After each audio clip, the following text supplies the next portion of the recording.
Hey, so I'm stuck here in a tree for this one, so again, hopefully you don't fall down. Okay, but yeah, still down at Victoria Esplanade in Palmerston North is number 3 for the week, and a little bit of car noise, but hopefully it won't distract too much because it's just such a beautiful background. So hopefully you can see that, minus the ancient toilet block in the background, which I'm just gonna cover. See, look how pretty. Okay, right.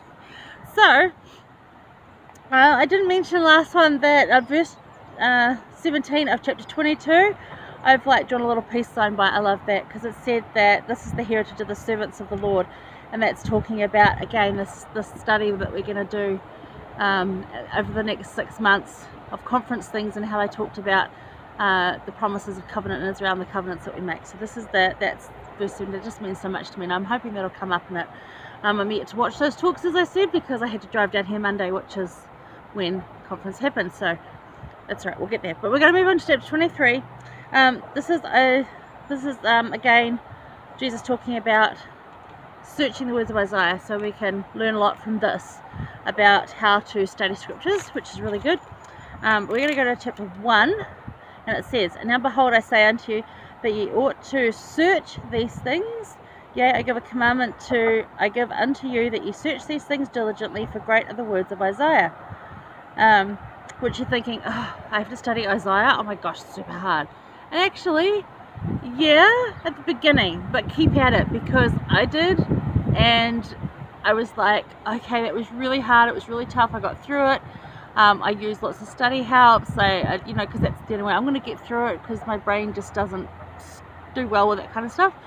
But as I persisted and I consistently did it, I can say that one of our state patriarch, he gave a talk in sacrament meeting about Isaiah, and he quoted a whole bunch of Isaiah, and I'm like sitting there and it was all making sense to me, and I'm just like going, whoa, this is so cool, I get it.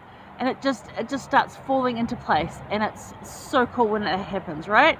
So keep at it, just try it, but search all scriptures, but you do study Isaiah. Apparently Jesus even recommends him. So if you're going to join a book club, Jesus's one would be a good one. If he had an Instagram account, he'd be quoting Isaiah. Isn't that cool? That even Jesus quoted Isaiah. I know, right? Okay.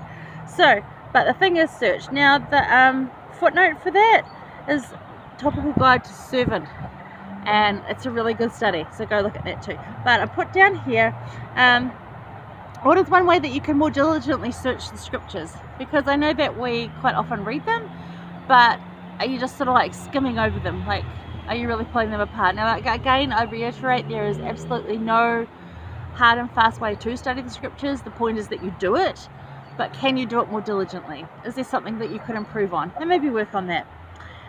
So there's a lot of suggestions and helps available to enhance our scripture study, but I've just found that patience and persistence is the one that pays off. So there's lots of different things you can look up online, you can print them off, but you just got to actually do it, right? So just patience and persistence, and that will work. That's worked every time. That's everyone I've recommended that to, that they've gone, oh, I've done this and I've done this, and it never worked. I was like, just patience, persistence, and it works. It's just patience and persistence, and those are super hard for a human being, aren't they? Somehow, but it does work. Okay.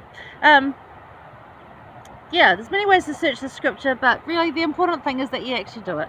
So David F. Evans of the 70 in October 2017, he said, willingness to be patient is part of our search for truth and part of the Lord's pattern of revealing truth.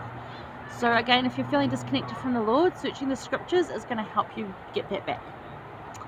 Yeah, okay. So that's number 3. I'm going to move on to number 4. I'm going to keep walking. We're heading around to that bike track I told you about, where the little kids drive around on what looks like a real road. So take some pictures of that, and it looks like I can see some pretty flowers over there, so hopefully I can find some for you, because right now it's just lots of green because it's spring and everything's coming on, and it's really pretty. So yeah, Victoria Esplanade, if you're in Palmerston North, check it out. Alright, send a bit for number 3.